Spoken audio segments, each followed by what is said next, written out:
Muhammad formed a type of prostitution called muta. Actually, it's zawaj al-muta. Now, what does that refer to? According to chapter 5, verse 87 of the Quran, Allah allowed certain pleasures to Muslims that the hadith explains include the following. 587 tell us some of the pleasures that Allah has given Muslims. The hadith mentioned one of these so-called pleasures.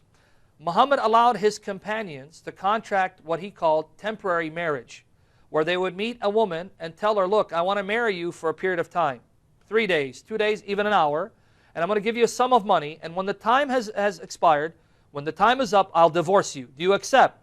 And if any woman said yes, off they went and married this woman. Let me just give you one narration that explains this. Sahih Bukhari, volume 6, book 60, number 139.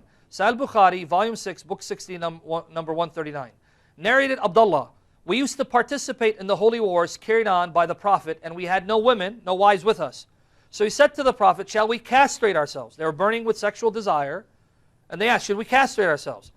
But the Prophet forbade us to do that. Instead, he allowed us to marry women temporarily by giving her even a garment, and then he recited, chapter 5, verse 87, O you who believe, do not make unlawful the good things, the pleasurable things, which Allah has made lawful for you.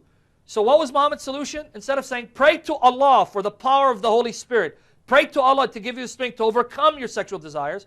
No, don't castrate yourself. Go into the city, ask the local woman, can I marry you for a garment? And I'll marry you for 3 days, and once it's done, I'll divorce you. Sure! Now, for a lack of a better term, wouldn't you call this prostitution? There's no other term for it. It's just divinely ordained prostitution.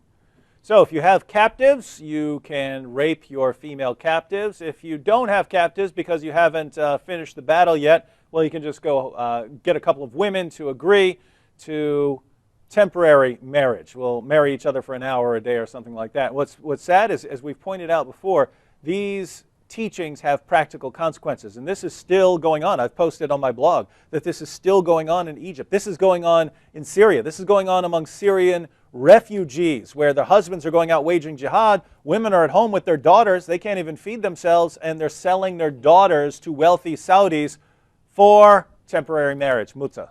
And it's all okay with Allah, and it's actually arranged. It's arranged by Muslims, practiced by Muslims, and we're supposed to think that Muhammad is this pillar of morality that we should all strive to imitate. And it's ironic that the Shiites say it's not abrogated, but Sunnis would claim it's abrogated, and yet, even though they say it's abrogated, they're still engaging in that side. And why? Because even in the Sunni sources, right, it's inconsistent. You will find some saying, oh, Muhammad outlawed it, but you say, some of them say, no, it wasn't Muhammad who outlawed it, it was Umar who then actually made it lawful again.